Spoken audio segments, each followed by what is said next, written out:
दुःखदायकच आहे. मात्र आता दिवाळीला सुरुवात झाली आहे. किती मदत झाली आहे कृषी खात्याकडून? अनेक शेतकऱ्यांचे आणखी पंचनामे सुद्धा झालेले नाही.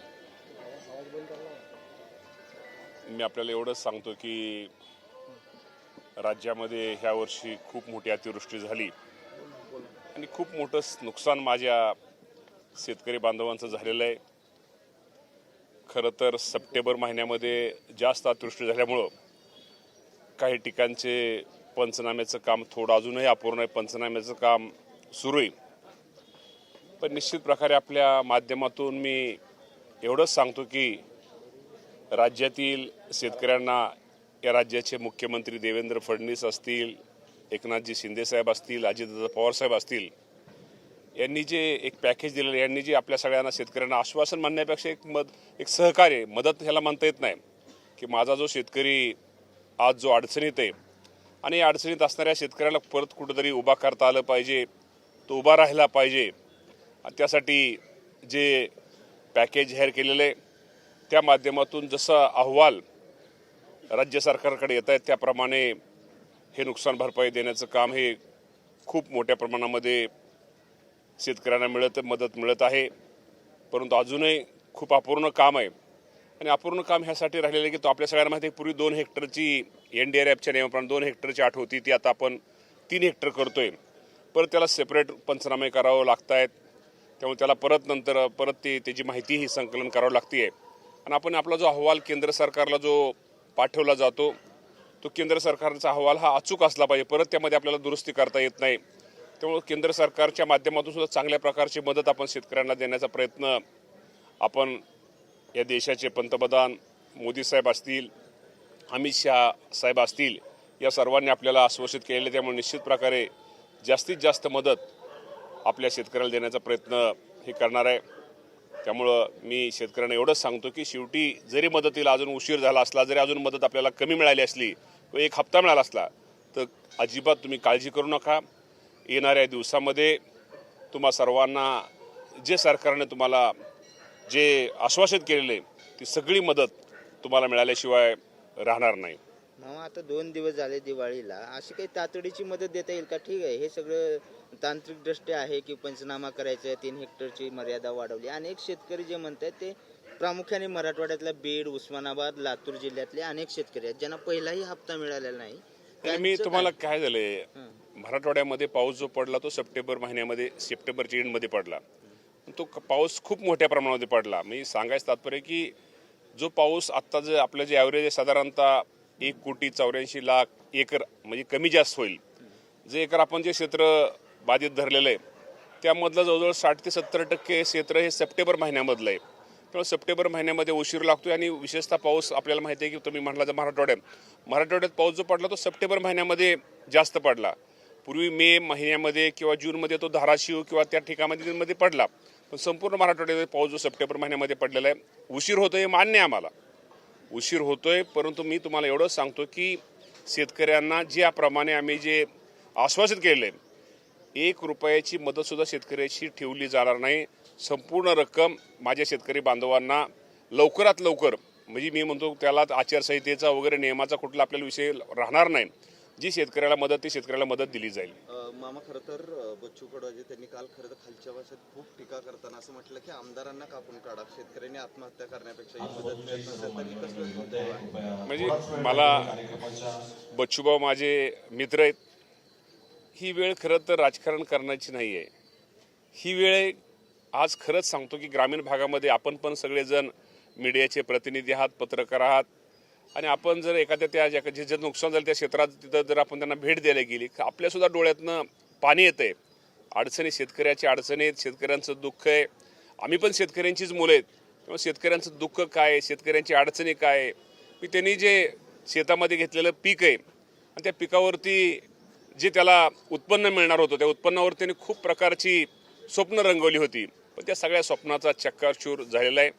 माझा शेतकरी अडचणीत आहे आणि शेतकरी अडचणीत असल्यामुळं निश्चित प्रकारे मला सगळ्यांना एक विनंती करायची, यामध्ये कुणीच राजकारण न करता आपल्या शेतकऱ्यांना कशी जास्तीत जास्त मदत होईल आणि शेतकऱ्याचं अश्रू कसं पुसलं जाईल, शेतकरी कसा परत उभा राहील, यासाठी आपण सगळ्यांनी प्रयत्न केला गेला पाहिजे. सोलापूर जिल्ह्याचे पालकमंत्री बऱ्याच वेळेस तुम्ही राहिलेले आहेत. आता एक तर भाजपकडून जवळपास तुमचे 3 माजी आमदार भाजपमध्ये जाण्याच्या तयारीत आहेत. याबद्दल काय माहिती आहे का? तुम्ही काय बोललात? शेवटी प्रत्येकाला स्वातंत्र्य आहे, त्यामुळे मी या बाबतीत काय बोलणार नाही.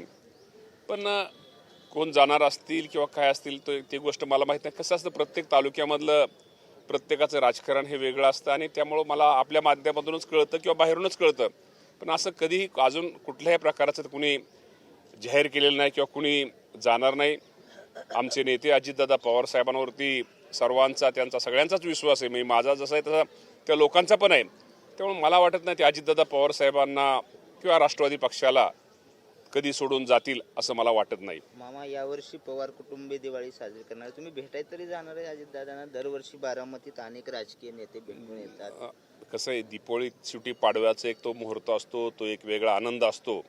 त्यांच्या घरातली दुःखद बातमी, घटना आणि अतिवृष्टीमुळं त्यांनी तो दिवाळी, मोठे साहेब पण असतील, दादा असतील, त्यांनी साजरी न करण्याचा निर्णय घेतलेला आहे. त्यामुळं कालच माझी दादांची भेट एका कार्यक्रमामध्ये बारामती तालुक्यामध्ये भवाननगर आणि इंदापूरच्या बाँड्रीवर असणारं काटेवाडी गाव आहे, तिथं आसपास तिथं आमची भेट तर आमची नेहमीच होत असते. आजही दादांचे कार्यक्रम, आज माझे पण कार्यक्रम इकडं भिगवणच्या तिथं चिंचोलीला आहेत, त्यानंतर मावळला आहेत. त्यामुळे भेट तर आमची होत असते. शुभेच्छा तर नेहमीच, त्यांच्या शुभेच्छा आम्हाला, त्यांचा आशीर्वाद आम्हाला आहे.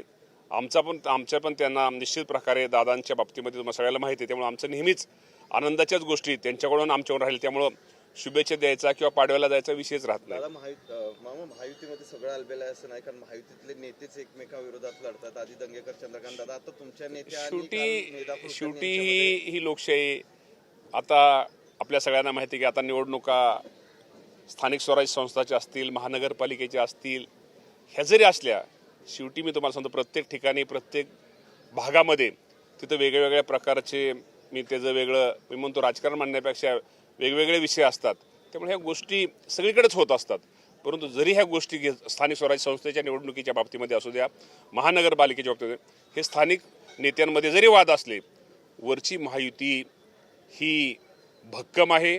देवेंद्र फडणवीस साहेब, एकनाथजी शिंदे साहेब, अजितदादा पवार साहेब, हे तिघे पण हे खूप हुशार नेते आहेत.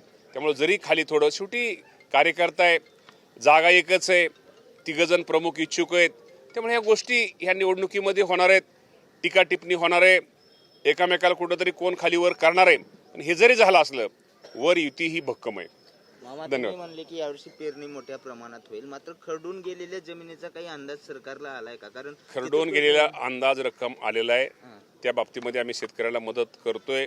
आणि खरडून गेलेल्या जमिनीच्या बाबतीत सुद्धा, या बाबतीमध्ये अजूनही आमच्या कृषी विभागाच्या माध्यमातून काय केलं पाहिजे, काय करणं गरजेचं आहे, ह्या बाबतीमध्ये निश्चित प्रकारे निर्णय आम्ही थोडा घेतलेला आहे. आणि अजूनही त्या बाबतीमध्ये शेतकऱ्यांना मी एवढंच सांगतो की शेतकऱ्यांना शेवटी हे संकट आहे, आणि हे संकट काय कुणी व्यक्तीने पाडलेलं नाही किंवा कुणी हे नाही, हे शेवटी निसर्गाचं संकट आहे. आणि या संकटामध्ये आपल्या सगळ्यांना सामोरं हे गेलंच पाहिजे. आणि या संकटाचा सामना आपल्याला करावाच लागतो. आणि माझ्या शेतकरी बांधवांनी अशा अनेक संकटाचा सामना केलेला आहे, आणि अशा संकटाला सामना करून माझा शेतकरी हा उभा राहिलेला आहे. त्यामुळं मला आपल्या माध्यमातून शेतकरी बांधवांना एकच सांगायचं आहे की ह्या संकटात शेवटी हे निसर्गाचं संकट आहे. आपल्या सगळ्यांना माहिती आहे की पूर्वी पाऊस जो वर्षभर पडायचा, तो एका दिवशी इतका पाऊस जोरात पडतोय, त्यामुळे आपले ओढे, नाले, नद्या यांना पूर येतोय. त्यामुळे आलेल्या या संकटाला सामना करावाच लागेल. आणि एवढं मात्र निश्चित आहे की इथून पुढं ह्या गोष्टी सगळ्या गृहीत धरून या बाबतीमध्ये भविष्यामध्ये काय केलं पाहिजे, उद्या शेतकऱ्यांचं माझं नुकसान होणार नाही, या बाबतीमध्ये राज्य सरकार काळजी घेईल. केंद्राची मदत कधीपर्यंत अहवाल जाणार? कधी केंद्राच्या मदती अहवाल आपल्याला सांगितलं की आपल्याला परत डबल केंद्राला आपल्याला काय गोष्टी आपल्याला हे करता येतं. त्यामुळे अचूक माहिती की येणाऱ्या थोड्याच दिवसात, आता बऱ्यापैकी माहिती जवळजवळ 60-70% काम आपलं पूर्ण होत आलेलं आहे. संपूर्ण सगळी माहिती केंद्र सरकारकडे आपण देणार आहोत.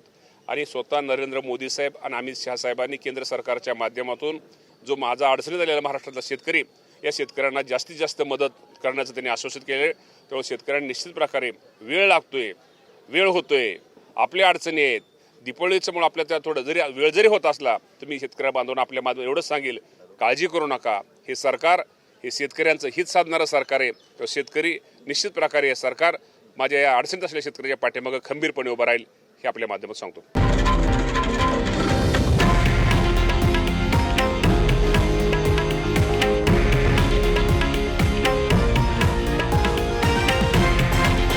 हे आहे देशातील नंबर 1 न्यूज नेटवर्क आणि आपण पाहत आहात TV9 मराठी, एकमेव.